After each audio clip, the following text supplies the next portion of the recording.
바울은 고린도전서 12장에서 14장까지 은사 문제에 대해서 언급하고 있습니다. 고린도 교회 교인들은 은사에 대해 오해하였고 잘못 사용하고 있었습니다. 고린도전서 12장에서 14장은 은사 사용 설명서라고 할 수 있습니다. 고린도 교회 교인들은 자신이 가진 은사만이 우월하다는 생각을 가지고 있었고, 다양한 은사를 인정하는 것보단 능력이 있어 보이는 은사들, 오늘 함께 읽은 본문에 의하면 방언과 같은 특별한 현상이 나타나는 은사들에만 집중했던 것으로 보입니다. 오늘 본문 1절은 바울이 은사를 어떻게 대해야 되는지 한 문장으로 정의해주는 구절입니다. 우리 1절 말씀 함께 읽어보겠습니다. 사랑을 추구하며 신령한 것들을 사모하되 특별히 예언을 하려고 하라. 아멘. 사랑을 추구하며, 사랑이 제일이라는 것입니다. 고린도전서 13장 13절 말씀, 그 중에 제일은 사랑이라. 고린도전서 13장이 저에게 주는 감동은 이것이었습니다. 사랑은 그리스도인들 모두가 반드시 가져야 하는 은사이다. 사랑 이외의 다양한 은사들은 주어진 달란트에 따라서 다양할 수 있습니다. 그러나 사랑은 그리스도인들 모두가 필수로 가져야 하는 은사입니다. 그래서 여러분, 사랑이 제일인 것입니다. 그리고 신령한 것들을 사모하되, 각자의 달란트에 맞게 신령한 것들, 성령의 은사들을 사모하라는 것입니다. 특별히 예언을 하려고 하라.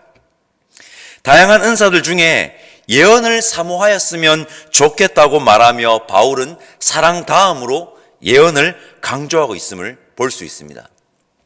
예언에 대해서는 조금 이따가 자세히 살펴보기로 하고 방언을 한번 봅시다.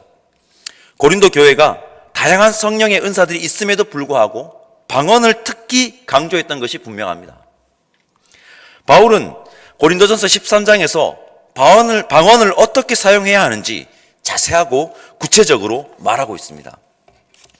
함께 새벽 기도회를 드리시는 여러분들보다는 제가 길지 않게 한 26년 정도 신앙생활을 하면서 방언에 대해서 평가하는 것이 두 개로 갈라지는 것을 보았습니다. 첫째는요, 방언 그거 할 필요 없다는 것이고, 둘째는 방언을 무조건 받아야 한다는 것입니다. 방언에 대해서는 이 두 개의 평가로 탁 갈립니다. 요즘엔 좀 덜한 것 같습니다. 오늘 본문을 묵상하면서 이런 생각이 들었습니다. 고린도전서 13장에서 바울이 방언에 대해서 이렇게 명료하게 말하고 있는데, 분명하게 말하고 있는데 왜 이런 평가들이 나왔는지 모르겠다. 하나님 말씀이 예전부터 있었잖아요. 그죠? 고린도 교회나 지금 우리 교회나 특정한 은사를 낮게 평가하거나 우월하게 평가하는 것을 보면 똑같은 것 같습니다. 우리 2절에서 5절까지 말씀 함께 읽어보겠습니다. 2절에서 5절입니다. 방언을 말하는 자는 사람에게 하지 아니하고 하나님께 하나니 이는 알아듣는 자가 없고 영으로 비밀을 말함이라. 그러나 예언하는 자는 사람에게 말하여 덕을 세우며 권면하며 위로하는 것이요, 방언을 말하는 자는 자기의 덕을 세우고 예언하는 자는 교회의 덕을 세우나니 나는 너희가 다 방언 말하기를 원하나 특별히 예언하기를 원하노라. 만일 방언을 말하는 자가 통역하여 교회의 덕을 세우지 아니하면 예언하는 자만 못하니라. 제가 39절 말씀 읽어보겠습니다. 그런즉 내 형제들아, 예언하기를 사모하며 방언 말하기를 금하지 말라. 아멘.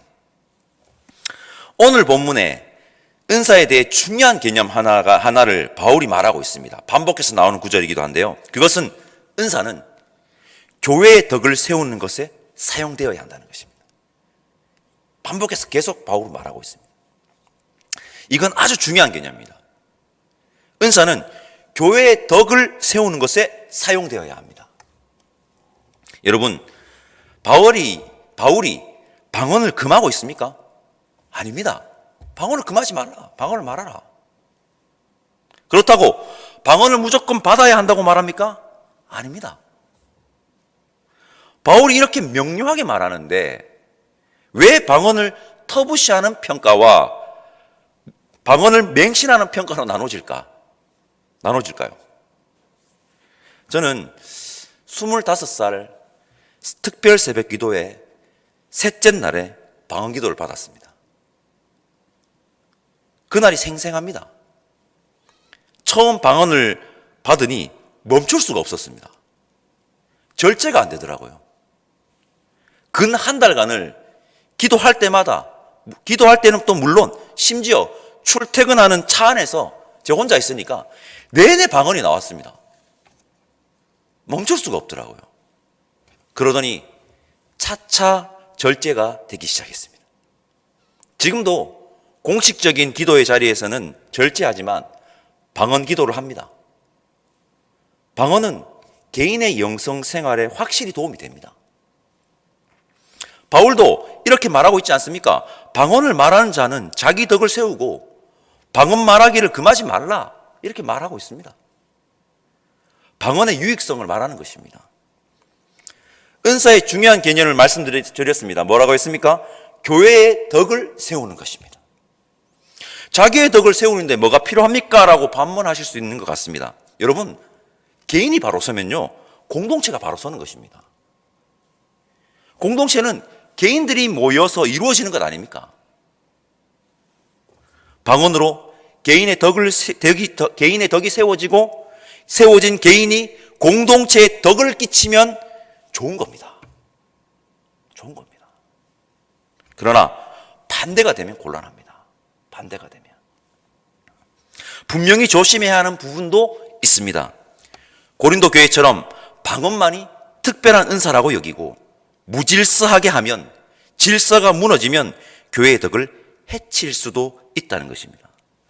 바울은 그 부분을 걱정하고 아주 길게, 아주 자세하게 고린도전서 13장을 통해서 질서 있게, 중요합니다, 질서 있게 방언을 사용할 것을 말하고 있습니다. 오늘 그 내용입니다. 김창욱이라는 소통 전문 강사가 있습니다. 요즘 다시 매스컴에 자주 보이시던데 소통을 주제로 하는 강의로는요 아주 유명한 강사입니다. 재미도 있습니다. 이분 강의를 예전에 들었었는데 이렇게 말씀하셨습니다. 소통은 듣는 사람이 중요하다. 듣는 사람이 중요합니다. 소통은 말하는 사람이 아니라. 아무리 말하는 사람이 A라고 이야기해도 듣는 사람이 B라고 들으면 말하는 사람은 B라고 말하는 것이다. 그래서 이야기할 때 몇 번이고 확인해 보아야 한다는 이 강의 내용을 제가 들었던 기억이 있습니다. 방언의 특징이 무엇입니까? 모두가 다 알아들을 수 없다는 것입니다. 모두가 다 알아들을 수 없다는 것입니다. 방언을 질서 없이 하면요 오해를 불러일으킬 수 있습니다. 듣는 사람의 입장에 서서 질서 있게 해야 됩니다. 그러나 여러분, 방언 기도를 누구는 알아들으십니까? 하나님은 알아들으십니다. 하나님은 알아들으십니다. 우리보다 더 크신 하나님께서 다 알아들으시고 그 기도에 응답하시니 개인의 덕을 세우는 것에는 유익한 것입니다. 하나님은 다 알아들으십니다. 바울이 한 권면으로 여러분에게 권면합니다. 방언 기도는 유익합니다. 방언으로 기도할 수 있는 성도님들은 기도하시되 질서 있게 하시길 바랍니다. 때로는 절제도 필요합니다. 그렇게 교회의 덕을 세우는 우리 모두가 되었으면 좋겠습니다. 바울이 은사들 중 사랑 다음으로 강조한 것이 예언입니다. 예언. 바울은 특별히 예언의 은사를 사모할 것을 고린도 교회 교인들에게 권면합니다. 교회 공동체에 예언의 소리들로 가득해야 합니다. 우리는 예언이라고 하는 이 말을 미래의 일을 말하는 것으로 제한해 버리는 경향이 있습니다. 인식 속에 딱 제한을 해버립니다. 예언이라는 말을 딱 듣는 순간에. 성경에서 말하는 예언은 미래의 일을 말하는 것만을 말하는 것이 아닙니다, 여러분. 이 개념을 확실히 하셔야 됩니다. 예언서의 말씀을 나눌 때 말씀드렸는데 성경에서 말하는 예언의 예는요, 미리 예가 아니라 뭡니까? 맡길 예입니다. 맡길 예. 맡긴 말씀. 즉, 예언은 하나님이 맡겨주신 말씀이라는 것입니다.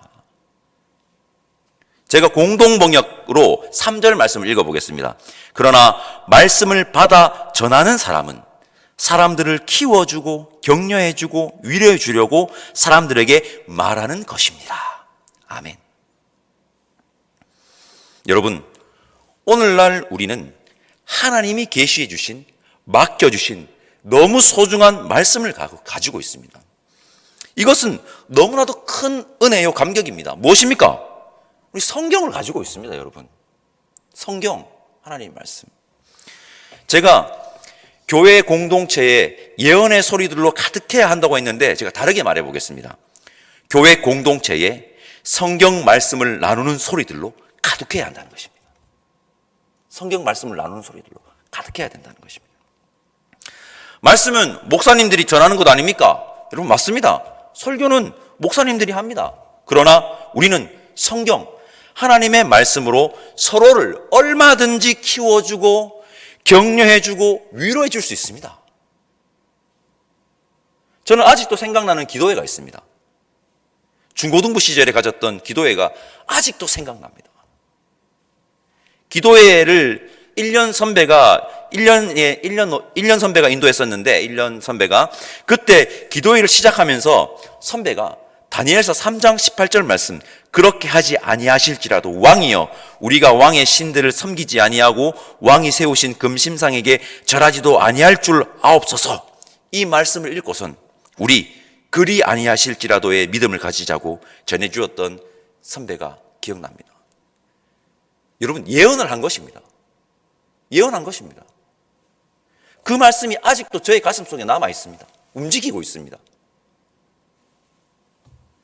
우리는 서로를 얼마든지 하나님이 맡겨주신 말씀으로 키워줄 수 있고 격려해 줄 수 있고 위로해 줄 수 있습니다.